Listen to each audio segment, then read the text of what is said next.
Rahayu Santosa, seorang pramugari profesional yang dikenal tenang, ternyata menyimpan luka mendalam setelah kehilangan suaminya, Bagas, 5 tahun silam. Bagas, suami tercinta yang dianggap telah meninggal dalam kecelakaan tragis, selalu hidup dalam ingatan Rahayu sebagai sosok penuh cinta dan pengorbanan.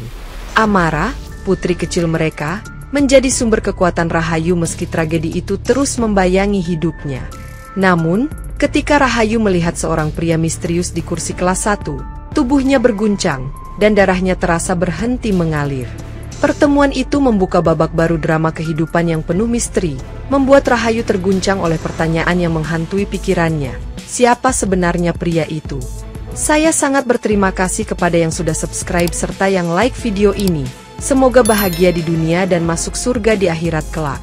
Saya mengajak Anda semua untuk memutihkan kolom komentar dengan menulis sholawat kepada Nabi kita tercinta. Semoga kita bisa mengambil pelajaran dari kisah ini.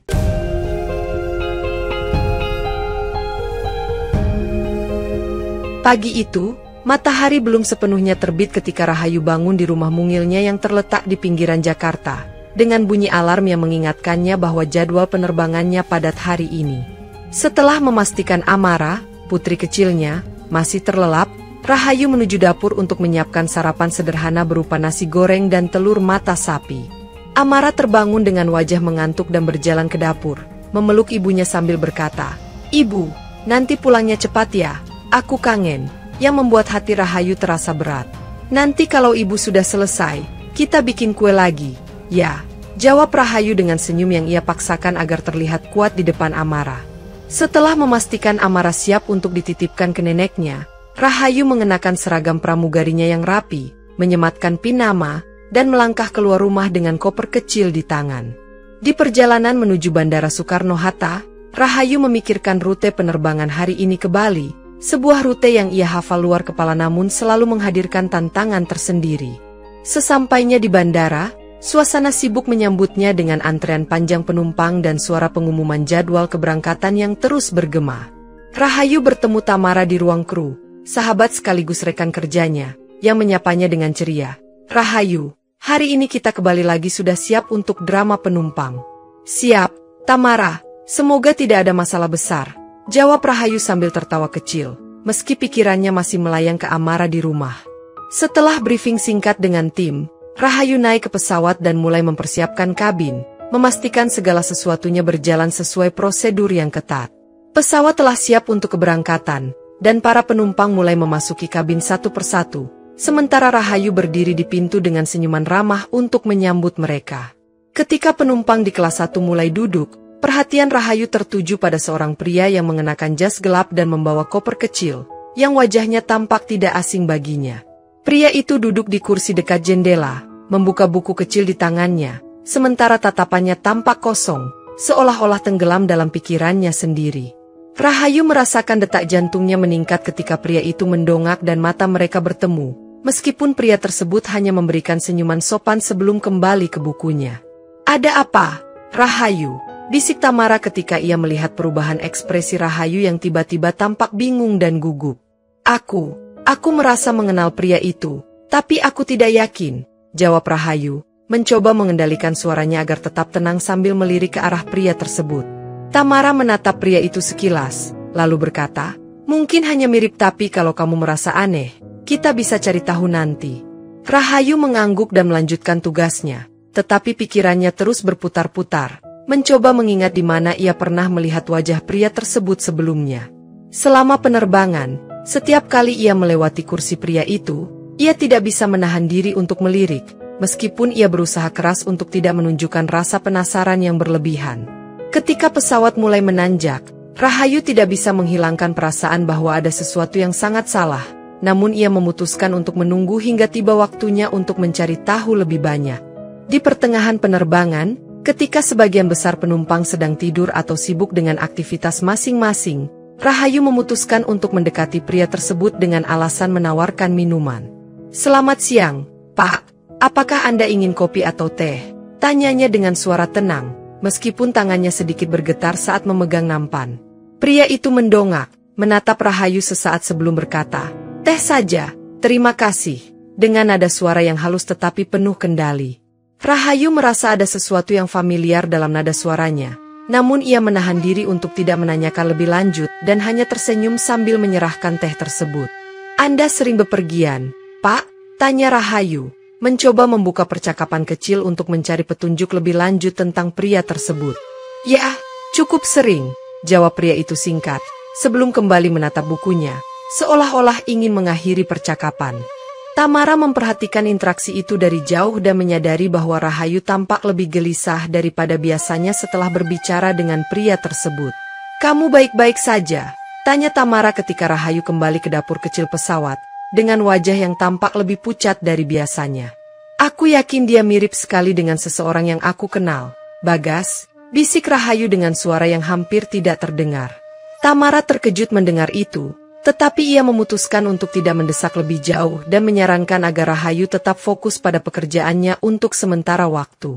Setelah penerbangan selesai dan para penumpang mulai keluar dari pesawat, Rahayu dengan hati-hati memperhatikan pria tersebut, berharap menemukan petunjuk lebih banyak tentang identitasnya. Pria itu berjalan dengan tenang, menyeret kopernya menuju pintu keluar, tetapi sempat berhenti sejenak untuk menoleh ke arah Rahayu sebelum melanjutkan langkahnya. Tamara yang berdiri di sebelah Rahayu, berkata pelan, "Kalau kamu benar-benar yakin dia mirip Bagas, mungkin kita perlu mencari tahu lebih lanjut." Rahayu mengangguk sambil menghela napas panjang, merasa bahwa ia harus mengetahui kebenaran di balik kemiripan pria tersebut dengan suaminya. Di ruang kru, ia meminta Tamara untuk membantu memeriksa daftar penumpang, tetapi nama pria tersebut tercatat sebagai Ferdi Saputra, sebuah nama yang tidak dikenalnya. "Mungkin hanya kebetulan," kata Tamara sambil mencoba menenangkan Rahayu, meskipun ia sendiri juga merasa ada sesuatu yang aneh. Malam itu di hotel tempat mereka menginap, Rahayu terus memikirkan pertemuan dengan pria tersebut, sambil mencoba mengingat detail-detail yang mungkin terlewatkan. "Aku harus tahu siapa dia sebenarnya," gumam Rahayu sambil menatap kosong keluar jendela kamar hotelnya, di mana lampu-lampu kota Denpasar berkelap-kelip di kejauhan.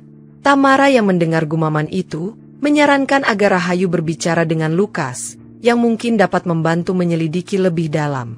Rahayu setuju, meskipun ia tahu bahwa semakin banyak ia menyelidiki, semakin besar kemungkinan rahasia masa lalu akan terbongkar.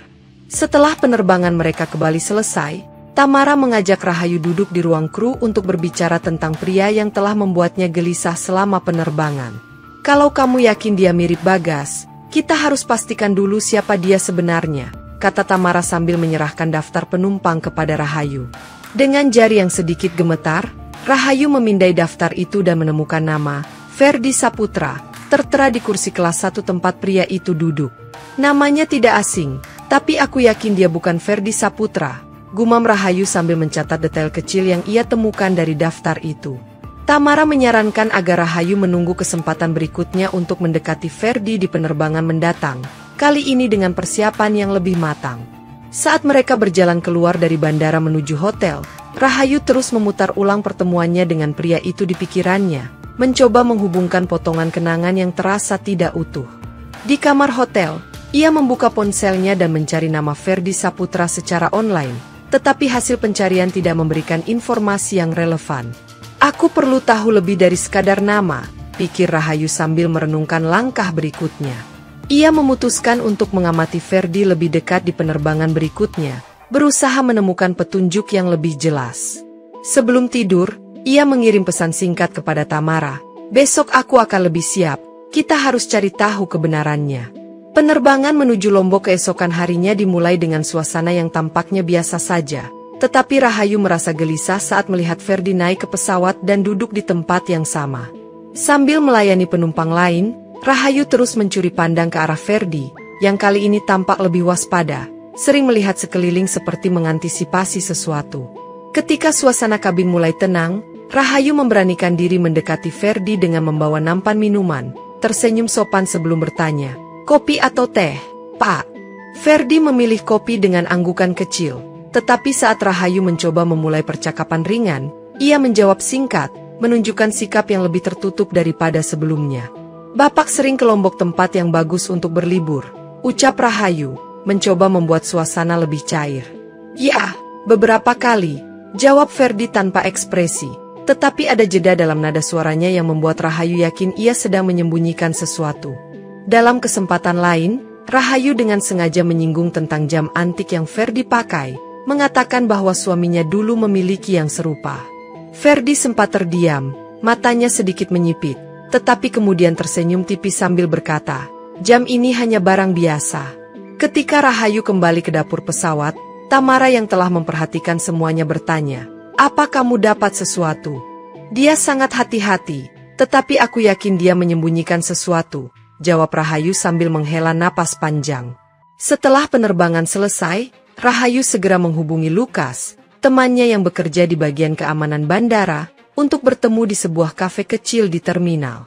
"Lukas, aku butuh bantuanmu untuk menyelidiki seseorang dia penumpang di penerbangan tadi, dan aku yakin ada sesuatu yang tidak beres dengannya," kata Rahayu dengan suara tegas. Lukas, yang mengenal Rahayu sejak lama, mendengarkan dengan serius sebelum bertanya, "Apa yang membuatmu yakin dia mencurigakan?"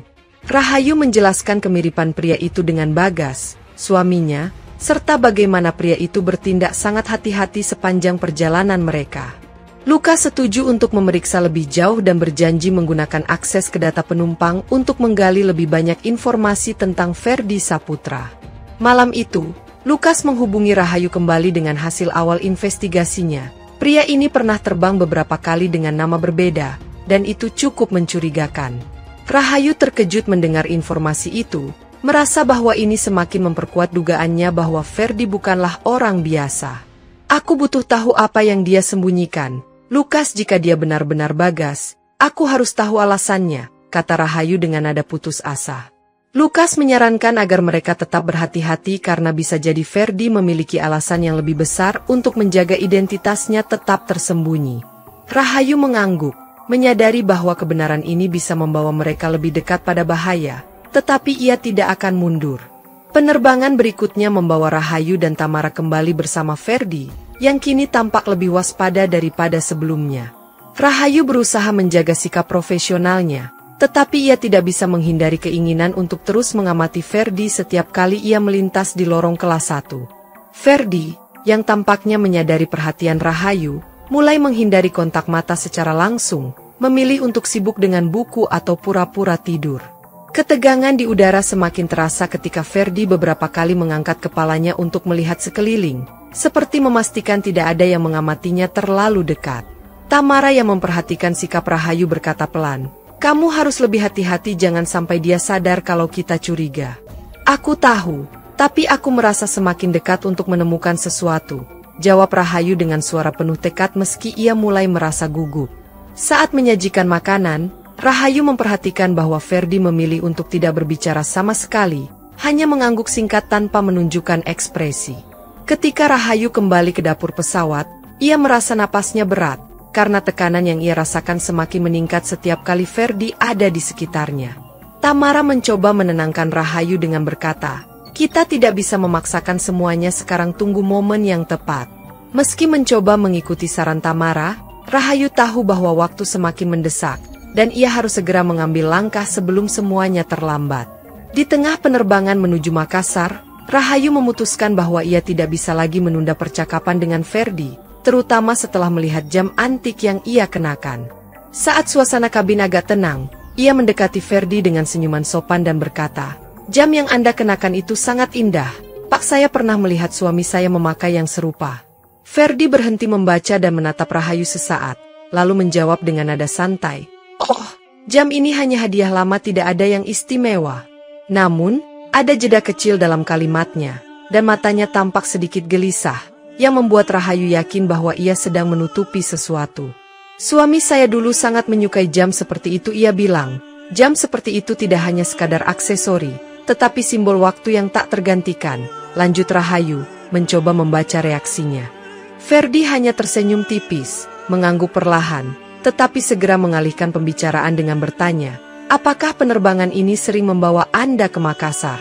Merasa percakapan itu sengaja dialihkan, Rahayu menyadari bahwa ia harus lebih berhati-hati agar tidak membuat pria itu semakin curiga. Saat kembali ke dapur pesawat, Tamara menatapnya dengan cemas dan bertanya, "Apa kamu dapat sesuatu?" Dia menghindar, tapi aku yakin dia tahu apa yang aku bicarakan. jawab Rahayu dengan suara pelan namun penuh tekad. Ferdi, di sisi lain, mulai semakin waspada terhadap Rahayu, merasa bahwa pramugari ini tidak hanya sekadar ramah tetapi juga menyimpan agenda tertentu. Setelah penerbangan selesai, Rahayu menerima pesan dari Lukas yang mengatakan bahwa ia menemukan sesuatu yang mencurigakan tentang Ferdi. Dalam pertemuan mereka di sebuah kafe kecil dekat bandara, Lukas menunjukkan catatan perjalanan yang memperlihatkan Ferdi telah menggunakan berbagai nama dalam penerbangan internasional. Lihat ini, Rahayu, dia terbang ke rute yang sama beberapa kali, tapi dengan paspor yang berbeda. Ini bukan sesuatu yang normal, kata Lukas dengan serius. Rahayu membaca catatan itu dengan saksama, dan hatinya berdetak kencang ketika ia melihat pola perjalanan Ferdi yang tampak direncanakan dengan cermat. Aku tahu ini terdengar gila, tapi aku yakin dia adalah Bagas, kata Rahayu sambil menunjuk beberapa rute yang dulu sering digunakan suaminya untuk perjalanan bisnis. Lukas mengangguk dan berkata, kalau itu benar, berarti ada sesuatu yang besar di belakang semua ini. Kita harus sangat berhati-hati. Malam itu, Rahayu duduk di kamar hotelnya, memandangi foto Bagas di ponselnya, merasa bahwa ia semakin dekat dengan kebenaran yang selama ini ia cari. Dengan perasaan bercampur aduk, ia memutuskan bahwa pada penerbangan berikutnya, ia harus mendapatkan jawaban langsung dari Ferdi, apapun risikonya. Tamara mencoba menenangkan Rahayu, tetapi ia tahu bahwa sahabatnya tidak akan tenang sampai kebenaran sepenuhnya terungkap. Kamu harus siap untuk semua kemungkinan, Rahayu. Kebenaran kadang lebih berat dari yang kita bayangkan, kata Tamara sebelum mereka berpisah untuk malam itu.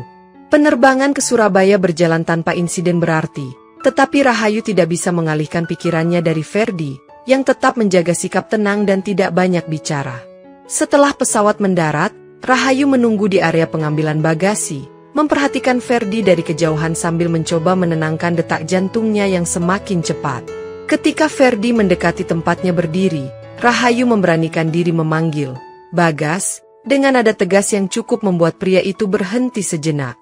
Ferdi menatapnya dengan ekspresi yang sulit dibaca, tetapi dengan cepat menjawab, "Maaf, saya tidak tahu siapa itu," sebelum melanjutkan mengambil kopernya.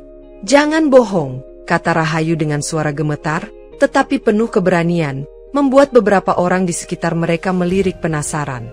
Ferdi tetap tenang dan berkata pelan, "Anda pasti salah orang, Bu. Saya Ferdi Saputra, seperti yang tertera di tiket saya." Namun, sorot matanya, meskipun mencoba netral, tidak bisa menyembunyikan rasa bersalah yang mendalam, yang membuat Rahayu semakin yakin bahwa ia tidak salah. Setelah Ferdi pergi, Rahayu berdiri di tempatnya, merasa campuran antara kemarahan, kebingungan, dan keyakinan bahwa pria itu adalah suaminya yang selama ini ia anggap telah tiada. Ketika ia bertemu Tamara di luar bandara, Rahayu berkata, "Dia tidak mengaku, tapi aku tahu dia adalah Bagas. Aku bisa merasakannya." Tamara menghela napas panjang dan menjawab, "Kalau begitu, kita harus cari cara untuk membuatnya bicara." Malam itu, Rahayu menerima pesan tak terduga di ponselnya dari nomor yang tidak dikenalnya. "Kita perlu bicara, temui saya di kafe dekat hotel Anda." Rahayu tahu itu pasti dari Ferdi, dan meskipun ia merasa gugup, ia memutuskan untuk menghadiri pertemuan itu tanpa memberitahu Tamara atau Lukas. Di kafe yang sepi, Ferdi sudah menunggunya di meja sudut, dengan wajah yang tampak lebih serius daripada sebelumnya. "Saya tahu Anda punya banyak pertanyaan," kata Ferdi ketika Rahayu duduk, "dan saya pikir Anda berhak tahu sebagian kebenaran." "Sebagian aku ingin tahu semuanya," balas Rahayu dengan nada tajam, matanya menatap Ferdi dengan penuh emosi. Ferdi menghela napas panjang dan berkata pelan, "Saya memang Bagas, tapi saya harus melindungi Anda dan Amara, dan itu sebabnya saya melakukan semua ini." Rahayu terdiam, hatinya dipenuhi kemarahan sekaligus kebingungan, tetapi ia tahu bahwa ini baru awal dari penjelasan panjang yang harus ia dengar. 5 tahun lalu, hidup saya berada dalam bahaya besar, dan pilihan saya hanya 2, mati atau menghilang, lanjut Bagas dengan nada penuh penyesalan. "Dan kamu memilih meninggalkan kami tanpa penjelasan?" tanya Rahayu dengan suara bergetar, air matanya hampir jatuh. Bagas menunduk dan berkata, "Saya tidak punya pilihan lain. Kalau saya tetap ada, kalian juga akan menjadi target mereka." Di kafe yang semakin sepi, Bagas menarik napas panjang sebelum mulai bercerita. "Awalnya, aku hanya ingin mengembangkan bisnis agar kita hidup lebih nyaman. Ia menjelaskan bahwa ia diajak bekerja sama dengan investor asing yang menawarkan peluang besar untuk ekspansi bisnisnya, tetapi ternyata mereka adalah bagian dari jaringan kriminal internasional. Mereka menggunakan perusahaan-perusahaan kecil seperti milikku untuk mencuci uang, dan aku baru menyadarinya setelah terlibat terlalu dalam, kata Bagas, matanya dipenuhi penyesalan. Ketika Bagas mencoba keluar dan memutus hubungan, ia mulai menerima ancaman. Tidak hanya terhadap dirinya tetapi juga terhadap Rahayu dan Amara. Mereka tahu segala hal tentang kita, alamat rumah, rutinitas harianmu, bahkan sekolah Amara, lanjut Bagas dengan suara yang hampir bergetar. Rahayu mendengarkan dengan cemas, bayangan tentang betapa dekatnya bahaya itu di masa lalu membuat bulu kuduknya meremang. Pilihan terakhirku adalah berpura-pura mati dalam kecelakaan itu dengan bantuan seorang teman. Aku bisa menciptakan ilusi itu dan menghilang. Tambah Bagas, menatap Rahayu dengan penuh rasa bersalah. Meski mulai memahami alasan di balik keputusannya, Rahayu tetap merasa marah karena ditinggalkan tanpa penjelasan selama 5 tahun. Kamu mungkin berpikir ini untuk melindungi kami, tapi apa kamu tahu bagaimana rasanya hidup tanpa jawaban? Kata Rahayu dengan suara bergetar, air matanya mulai mengalir. Bagas hanya terdiam, tahu bahwa tidak ada kata-kata yang bisa menghapus luka yang telah ia tinggalkan. Setelah mendengar penjelasan Bagas, Rahayu pulang ke hotel dengan pikiran yang berkecamuk, mencoba mencerna kenyataan baru yang baru saja ia ketahui. Ia merasa terjebak antara kemarahan terhadap Bagas yang telah meninggalkannya dan empati terhadap apa yang harus ia lalui demi melindungi keluarganya. Ketika Tamara mengetuk pintu kamarnya dan bertanya bagaimana pertemuan itu berjalan, Rahayu hanya menjawab, "Aku tidak tahu harus merasa apa. Ini sulit, Rahayu. Tapi kamu harus memikirkan langkah selanjutnya dengan hati-hati. Apa yang terjadi selanjutnya bisa memengaruhi hidupmu dan Amara," kata Tamara sambil memeluk sahabatnya. Rahayu tidak bisa mengabaikan kekhawatiran tentang bagaimana pengungkapan ini akan memengaruhi Amara, yang selama ini ia lindungi dari bayang-bayang masa lalu. Ia juga merasa takut, karena keberadaan Bagas yang diketahui olehnya berarti jaringan kriminal itu bisa saja mulai mengincar mereka lagi. "Aku benci dia karena meninggalkan kami. Tapi aku juga tidak bisa membiarkan dia menghadapi ini sendirian," gumam Rahayu, lebih kepada dirinya sendiri daripada Tamara. Tamara menyarankan agar Rahayu berbicara dengan Lukas, yang mungkin bisa membantu mereka menyusun rencana untuk melindungi semua orang. Dengan berat hati, Rahayu menghubungi Lukas malam itu, menceritakan secara singkat apa yang ia ketahui tentang jaringan kriminal yang melibatkan Bagas. Lukas setuju untuk bertemu keesokan harinya, mengatakan, "Kita harus menghadapinya bersama-sama, ini bukan sesuatu yang bisa kamu selesaikan sendirian." Keesokan harinya, Lukas, Tamara, dan Rahayu berkumpul di sebuah ruang rahasia di bandara untuk membahas langkah berikutnya dalam menyelidiki jaringan kriminal tersebut. Lukas membawa peta lokasi dan dokumen yang menunjukkan beberapa nama penting serta tempat yang sering digunakan oleh jaringan itu untuk pertemuan rahasia. "Aku menemukan satu nama menarik. Harsono, dia sering muncul di daftar perjalanan yang sama dengan Ferdi," kata Lukas sambil menunjuk peta. Bagas yang juga hadir dalam pertemuan itu menambahkan, "Harsono adalah salah satu orang yang merekrutku dulu, dia tahu banyak tentang jaringan ini." Tamara mencatat informasi itu, sementara Rahayu merasa bahwa situasi ini semakin nyata dan berbahaya. Mereka memutuskan untuk memulai pengawasan di salah satu lokasi utama, sebuah gudang tua di pinggiran Jakarta yang disebut-sebut sebagai tempat transaksi sering terjadi. "Ini berbahaya jika mereka tahu kita memata-matai. Mereka tidak akan ragu untuk menyerang," kata Lukas, memperingatkan risiko yang mereka hadapi. Bagas mengangguk dan berkata, "Aku akan membantu. Mereka tidak bisa mengenali wajahku setelah 5 tahun, jadi aku bisa menyelinap masuk." Rahayu ingin melarang Bagas, tetapi ia tahu bahwa suaminya adalah satu-satunya orang yang benar-benar memahami cara kerja jaringan itu. Dengan rencana yang mulai terbentuk, mereka tahu bahwa ini adalah langkah awal untuk menggulingkan jaringan yang telah menghancurkan hidup mereka. Di malam yang dingin, mereka bertemu kembali di rumah Lukas untuk menyusun rencana secara detail, dengan peta, dokumen, dan skema yang berserakan di meja besar di ruang tamu. Lukas mengambil alih pengarahan, menjelaskan bahwa mereka harus berhati-hati dan memastikan tidak meninggalkan jejak yang dapat mengarah kembali kepada mereka. Tamara diberi tugas untuk memantau dari jauh menggunakan kamera pengintai kecil yang akan dipasang di sekitar gudang oleh Lukas sebelumnya. "Bagas, Kamu akan masuk sebagai pembeli potensial, aku akan memandu dari luar, memastikan jalur aman, kata Lukas sambil menunjuk denah gudang.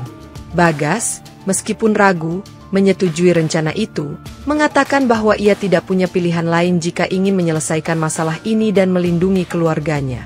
Rahayu merasa cemas tetapi tetap berusaha mendukung suaminya, berkata, kalau ini harus dilakukan, kita semua harus siap dengan konsekuensinya. Mereka menyepakati waktu operasi di akhir pekan, ketika gudang diperkirakan akan lebih aktif dengan kegiatan yang mencurigakan.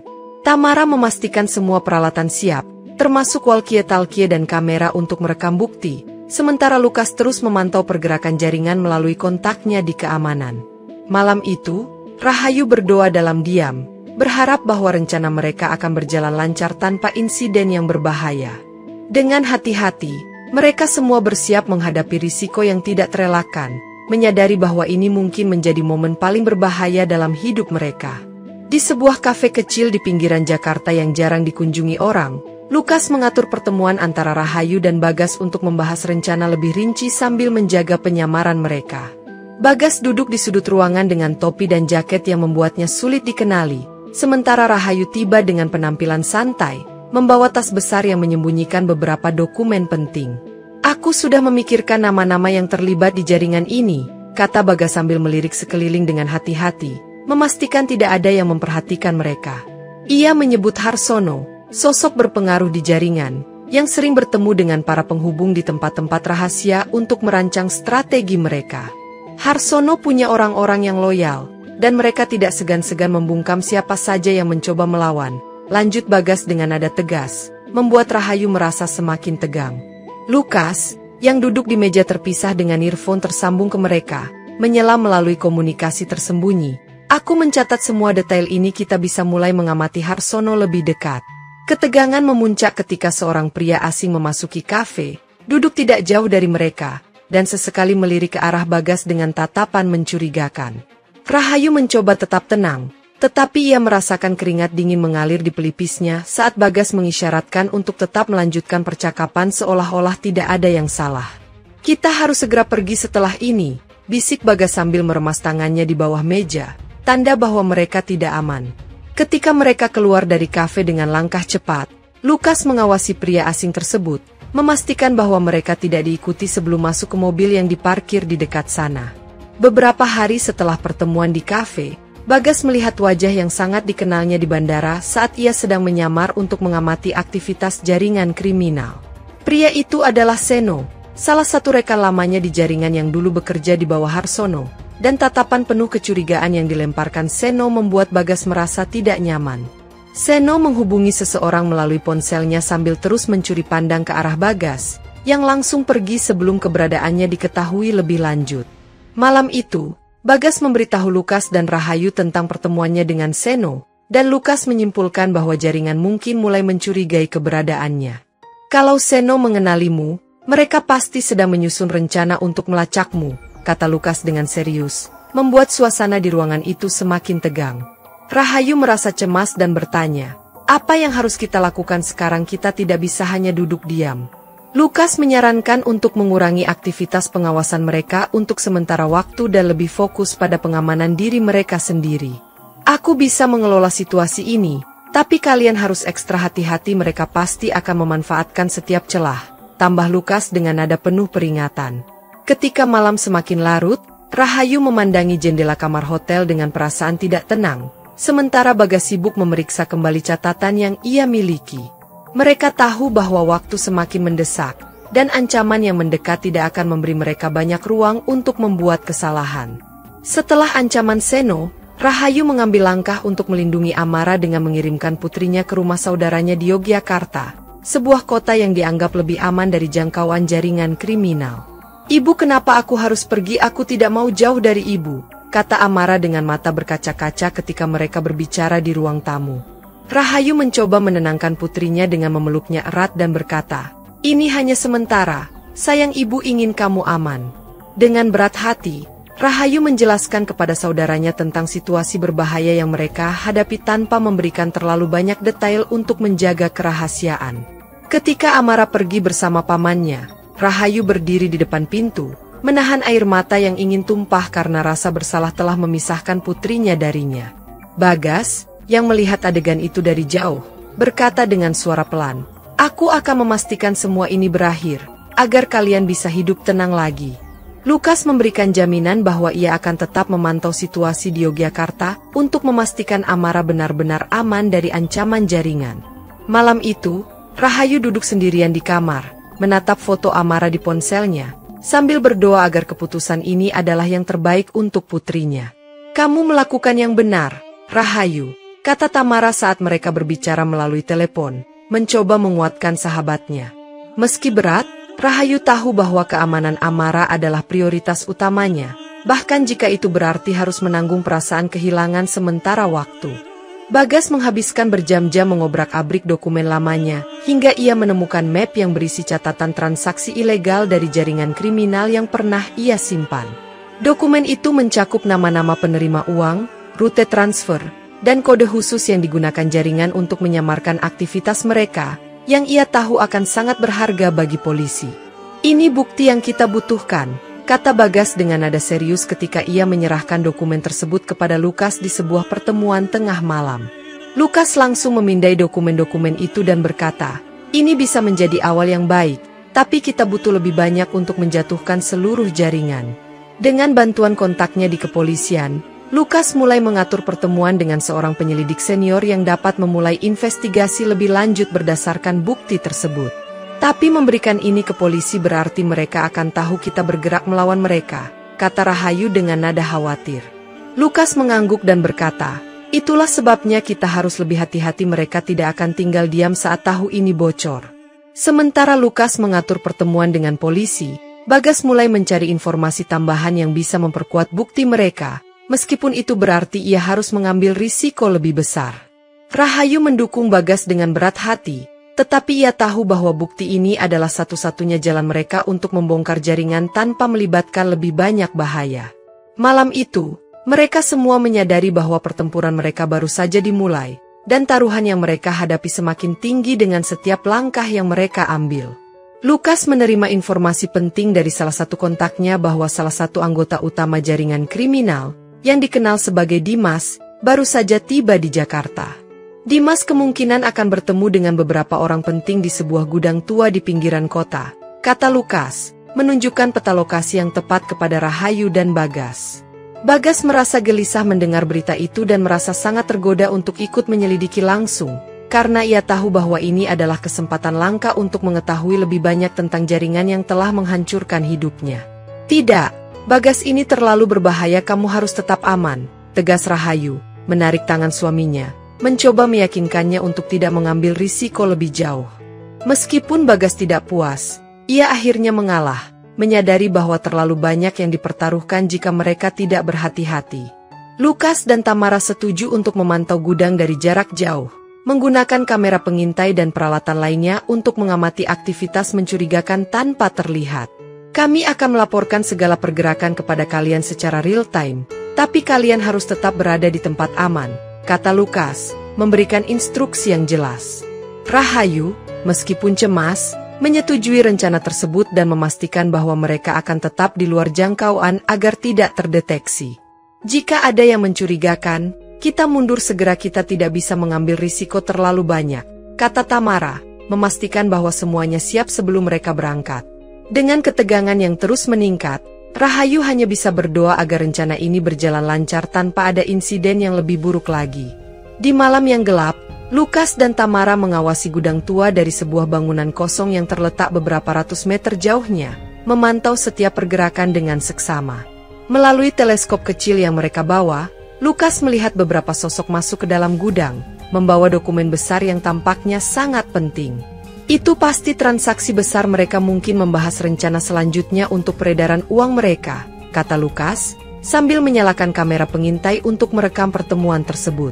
Tiba-tiba, salah satu anggota jaringan yang berada di luar gudang menoleh dan melihat gerakan mencurigakan di antara bayang-bayang, langsung menyadari bahwa mereka sedang diawasi. "Mereka tahu kita ada di sini," kata Tamara dengan cemas, melihat anggota jaringan mulai bergerak ke arah mereka. Lukas segera menginstruksikan Tamara untuk bergegas meninggalkan posisi mereka, sementara ia mematikan peralatan pengintaian dan memastikan tidak ada jejak yang tertinggal. Dalam pelarian mereka, suara langkah kaki mengejar terdengar semakin dekat, dan rasa panik mulai menyelimuti keduanya, memaksa mereka untuk berlari lebih cepat menuju tempat yang aman. "Kita harus segera keluar dari sini sebelum mereka menemukan kita," bisik Tamara, hampir terengah-engah, sambil terus berlari.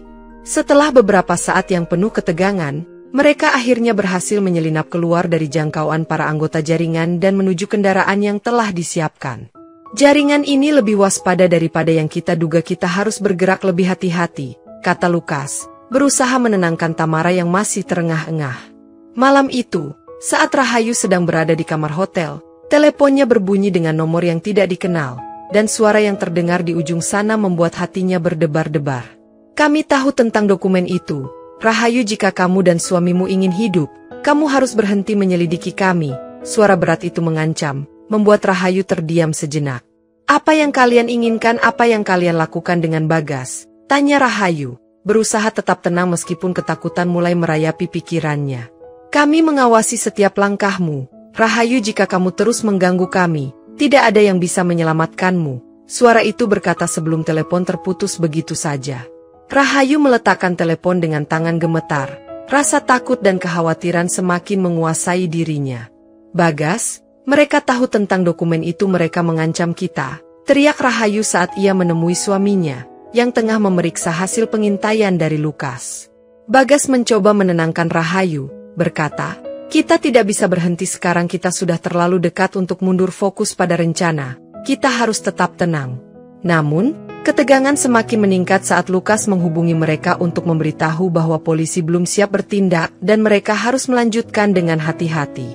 "Kita tidak bisa tinggal diam, mereka sudah tahu keberadaan kita. Kita butuh perlindungan lebih ketat," kata Lukas, yang mulai khawatir dengan keselamatan mereka. Rahayu, meski khawatir, tahu bahwa satu-satunya jalan keluar adalah mengungkap jaringan ini, meskipun itu berarti mempertaruhkan lebih banyak keselamatan mereka. Lukas akhirnya berhasil menghubungi Javier, seorang perwira polisi senior yang terkenal dengan integritasnya dalam menangani kasus besar, dan menjelaskan situasi yang mereka hadapi.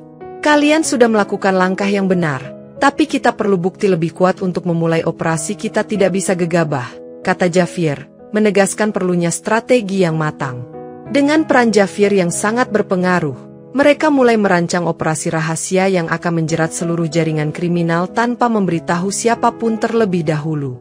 "Kami akan melibatkan tim intelijen, tapi kamu harus tetap waspada, jangan sampai mereka tahu kita bergerak," pesan Javier dengan nada serius. Rahayu merasa sedikit lega mendengar ada rencana besar yang sedang disusun, meskipun ia tahu bahwa ini adalah langkah berbahaya yang bisa membahayakan nyawa mereka. "Kami butuh semua bukti, termasuk transaksi yang ada di tanganmu, Bagas. Tanpa itu, kita tidak bisa menghentikan mereka," lanjut Javier, memfokuskan perhatian pada dokumen yang dibawa Bagas. Bagas dengan cermat memberikan dokumen-dokumen itu kepada Lukas, yang kemudian menyerahkannya kepada Javier untuk dianalisis lebih lanjut. "Ini adalah kesempatan kita untuk menjatuhkan mereka, tapi kita harus siap menghadapi risiko yang lebih besar," kata Lukas, yang semakin merasa terlibat dalam konspirasi ini. "Kita tidak bisa mundur sekarang. Meskipun apa yang kita hadapi sangat berbahaya, kita harus selesaikan ini untuk kebaikan kita semua," tegas Rahayu, yang mulai merasa bahwa tak ada jalan kembali. Ketegangan yang semakin memuncak menandakan bahwa mereka berada di ambang pergulatan besar yang tidak hanya akan mengubah hidup mereka, tetapi juga masa depan keluarga mereka. Setelah beberapa hari penuh ketegangan, Bagas memutuskan untuk mengambil langkah besar dengan menyusup ke salah satu pertemuan penting jaringan untuk mendapatkan informasi lebih lanjut. Dengan hati-hati, ia menyamar menggunakan pakaian biasa, mencoba berbaur dengan para anggota jaringan yang tampaknya tidak mengenalnya, meskipun ia tahu resikonya sangat tinggi. Dalam pertemuan itu, Bagas mendengar percakapan antara beberapa orang yang membahas rencana besar yang akan dilakukan di Jakarta, termasuk transaksi uang ilegal dan pemindahan barang-barang yang disamarkan. "Ini langkah besar kita, Jakarta adalah titik krusial, semua harus siap," ujar seorang pria yang tampaknya berperan sebagai pemimpin, membuat Bagas tahu bahwa mereka sedang merencanakan sesuatu yang lebih besar dari sebelumnya. Ketegangan semakin meningkat, dan meskipun Bagas merasa terancam, ia berusaha untuk tetap tenang, memutuskan untuk mendengarkan lebih banyak informasi yang dapat membantu mereka menjatuhkan jaringan ini. Namun, saat pertemuan hampir selesai, Bagas mendengar suara langkah kaki yang mendekat, menyadari bahwa keberadaannya mulai dicurigai. Dengan cepat, ia berbalik dan melarikan diri menuju pintu belakang, berusaha menghindari deteksi, merasa napasnya tercekat di tenggorokan. Begitu keluar dari gedung, Bagas segera menghubungi Lukas dan Javier untuk memberikan informasi penting yang baru saja ia dengar, meskipun ia tahu bahwa jaringan tersebut mungkin sudah mulai mengejar. Aku berhasil mendapatkan beberapa nama dan rencana mereka di Jakarta ini bisa menjadi kesempatan kita untuk menghancurkan mereka, kata Bagas, meskipun suaranya terdengar sedikit goyah karena ketegangan. Bagus, Bagas, sekarang kamu harus segera pergi dan sembunyikan diri, jangan sampai mereka menemukanmu, jawab Lukas, yang segera mulai mengatur langkah selanjutnya dengan Javier. Dengan informasi yang diberikan oleh Bagas, Javier mulai menyusun operasi besar untuk menangkap para pemimpin jaringan di Jakarta, menggunakan tim polisi yang menyamar untuk mendekati target. Kita tidak bisa membiarkan mereka melarikan diri, semua langkah harus terkoordinasi dengan sempurna, kata Javier sambil memeriksa peta lokasi pertemuan yang diungkapkan oleh Bagas. Rahayu dan Bagas, meskipun khawatir, sepakat untuk terlibat dalam operasi ini, karena mereka tahu bahwa ini adalah kesempatan terakhir untuk menghancurkan jaringan yang telah merusak hidup mereka. Kita harus sangat berhati-hati jika mereka mengetahui bahwa kita di sini. Kita semua bisa terjebak, kata Rahayu dengan nada cemas, memikirkan keselamatan mereka. Tim polisi yang menyamar sudah siap di lokasi yang telah disepakati, sementara Lukas dan Bagas memantau dari tempat yang aman, menunggu tanda untuk memulai penangkapan.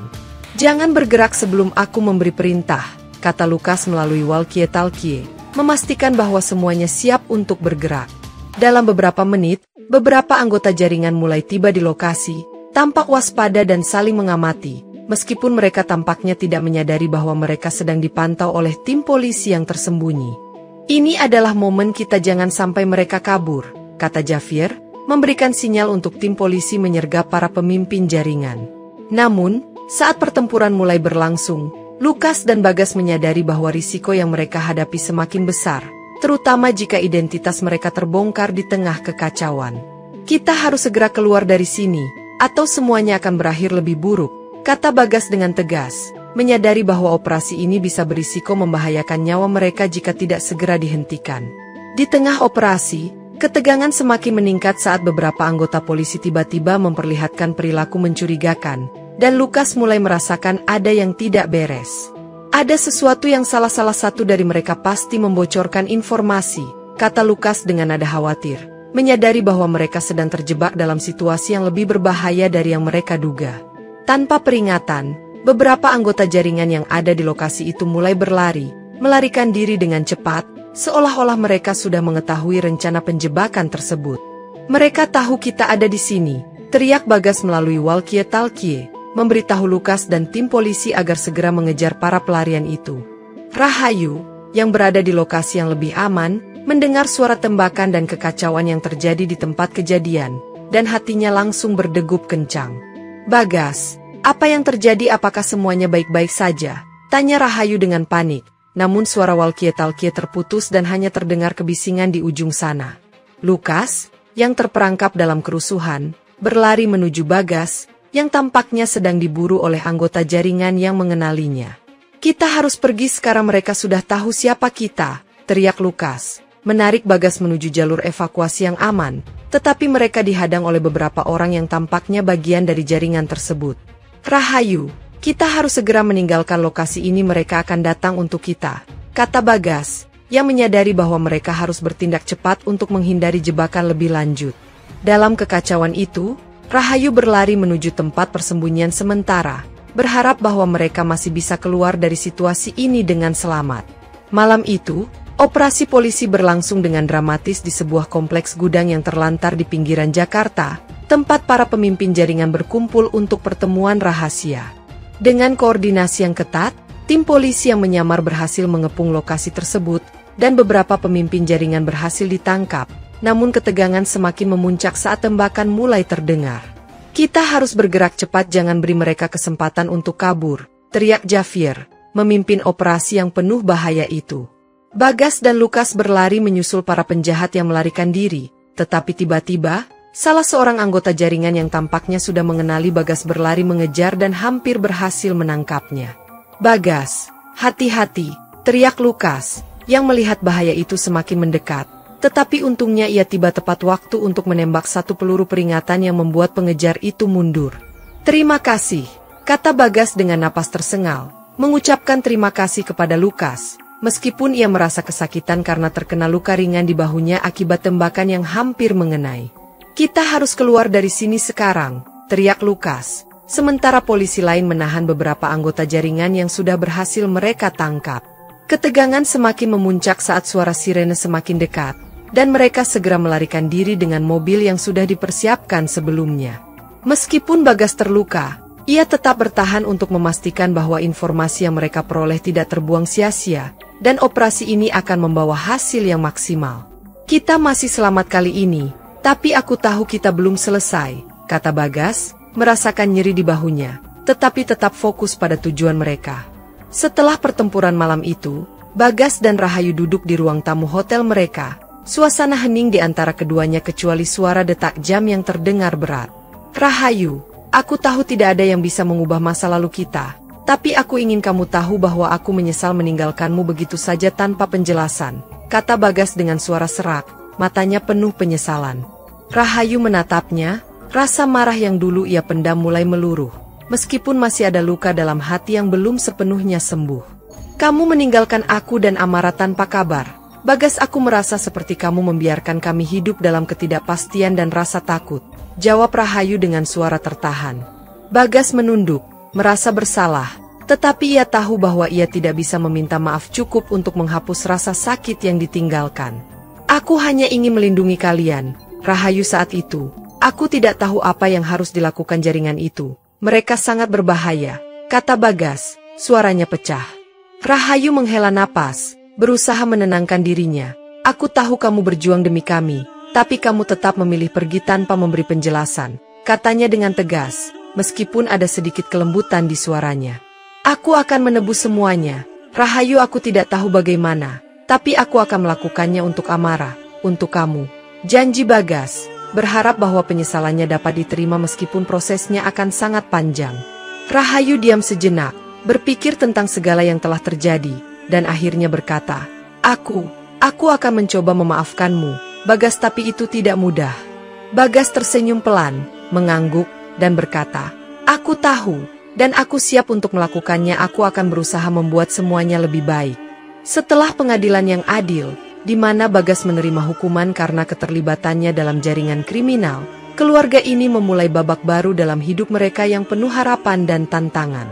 Rahayu, Amara, dan Bagas berusaha membangun kembali kepercayaan dan kebahagiaan yang telah lama hilang, meskipun perjalanan mereka tidak mudah dan penuh dengan rintangan.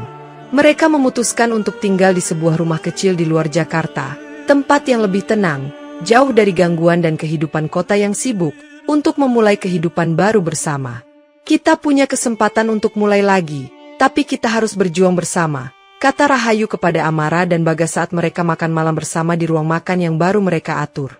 Bagas, yang kini bekerja keras untuk memperbaiki dirinya, merasa sangat berterima kasih atas kesempatan kedua yang diberikan kepadanya, meskipun ia tahu bahwa masa lalunya akan terus menghantuinya.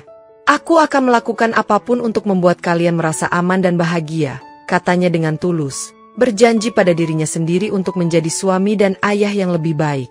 Tamara dan Lukas, yang telah membantu mereka selama ini, datang untuk merayakan awal baru ini bersama keluarga mereka, memberikan dukungan yang sangat dibutuhkan. "Ini baru permulaan, teman-teman," kata Lukas, memberikan semangat. "Namun saya yakin kalian bisa melewati ini semua bersama." Rahayu tersenyum tipis, merasa berat, tetapi juga ada sedikit kebahagiaan melihat keluarganya berkumpul kembali setelah sekian lama terpisah. "Dengan kalian di sisi kami yakin bisa menemukan jalan menuju masa depan yang lebih cerah," kata Rahayu, sambil memeluk Amara dan Bagas, merasakan kehangatan keluarga yang perlahan kembali utuh.